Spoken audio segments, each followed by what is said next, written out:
If you haven't yet, there's still time to wish Texas a happy birthday. Texas, the state, that is. While independence from Mexico was won in 1835, it was another 10 years before we became the 28th United States. KTAB's Noah McKinney looks back on the wild and winding road that brought the state we know today into being, and what life looked like for residents of that time.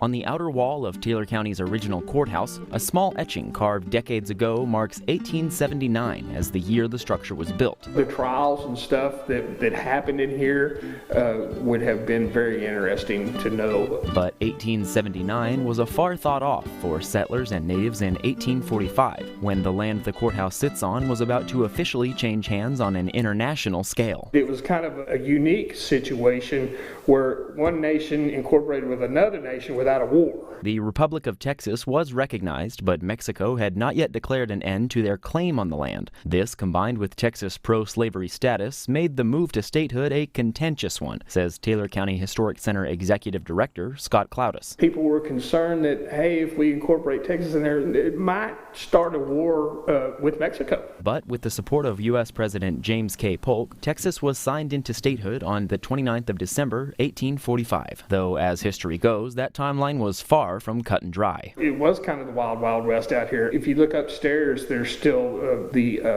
portholes that were cut in there in case of an Indian attack. For decades, Texas was seen as somewhat of a lawless place by settlers. But the arrival of civilization came packaged with limestone rocks and iron bars.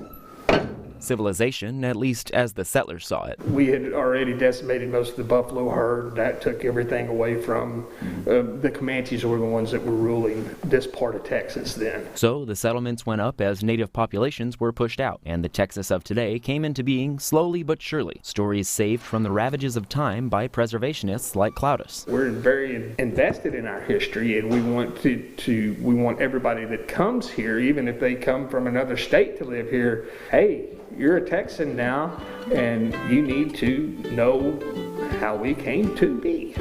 For BigCountryHomepage.com, I'm Noah McKinney.